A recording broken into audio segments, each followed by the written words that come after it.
Hey everyone, I'm Sly, and I'm here with D. And today we're going to talk about Thor implementing Lennox Lewis. Watching a lot of film of Lennox Lewis. Now D, we all know Lennox Lewis. He had that piston-like jab. One of the greatest heavyweights of all time. A tall dude, just like Thor. Do you think it's a good idea for him to be implementing Lennox Lewis, one of the greats of all time? I think obviously that's fine, because for Thor, I think his best advantage in this fight is going to be his jab. Mm-hmm. He's got the height, the reach advantage.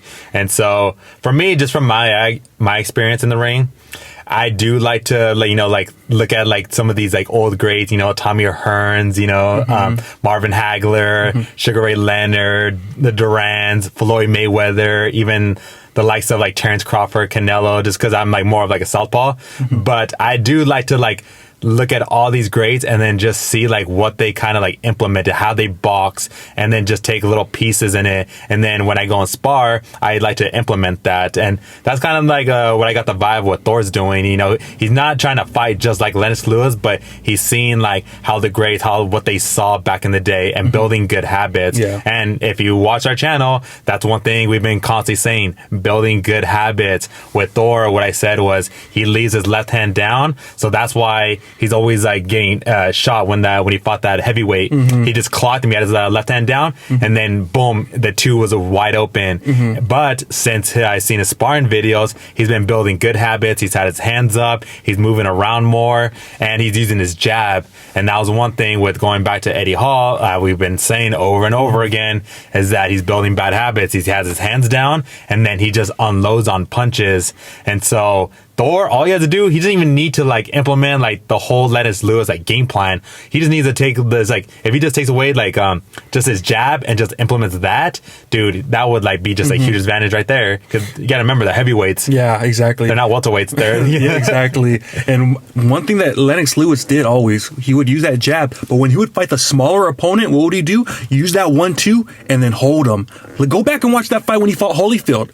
He would do that 1-2 and he would grab Holyfield, basically put his whole weight on him and tire him out. And he even said during an interview that he liked also Tyson Fury. Who else does that? Tyson Fury, baby. Look what he did against Wilder. Mm-hmm. He would do that combination, 1-2, boom, grab Wilder. And Wilder, he's not no scrub. He's 6'7"? He was 6'7", 6'8", and Tyson Fury 6'9". So, and he would tire Wilder out. Imagine what he's going to do in Eddie Hall, who's 6'2"? Yeah, around 6'2". Yeah, so I mean, that's a blueprint to win.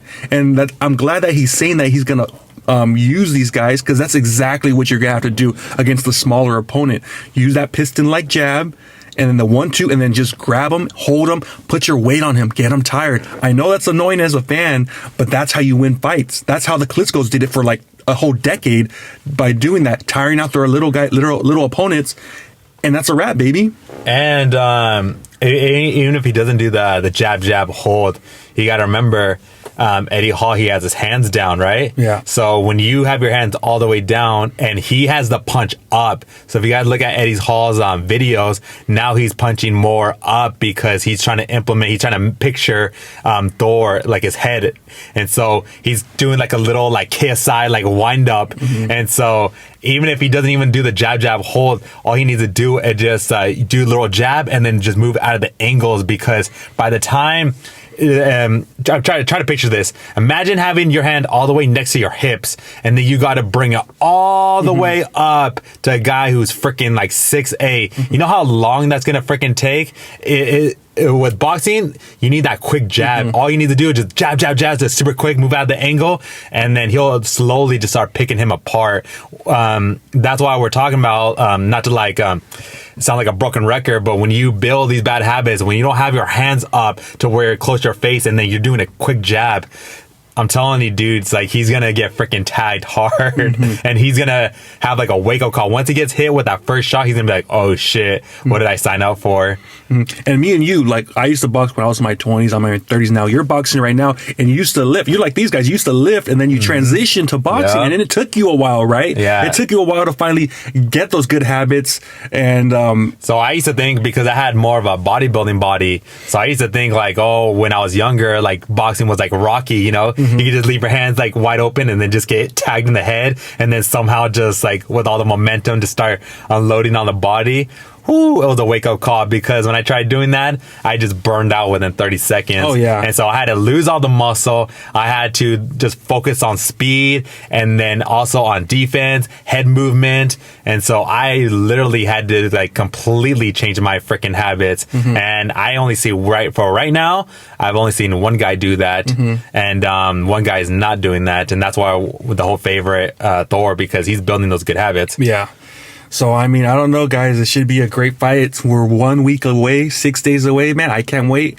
Make sure we're going to be here after the fight, post-fight video. Make sure to come on. Make sure to like, comment, subscribe, and we'll talk to you guys in the next video. Peace.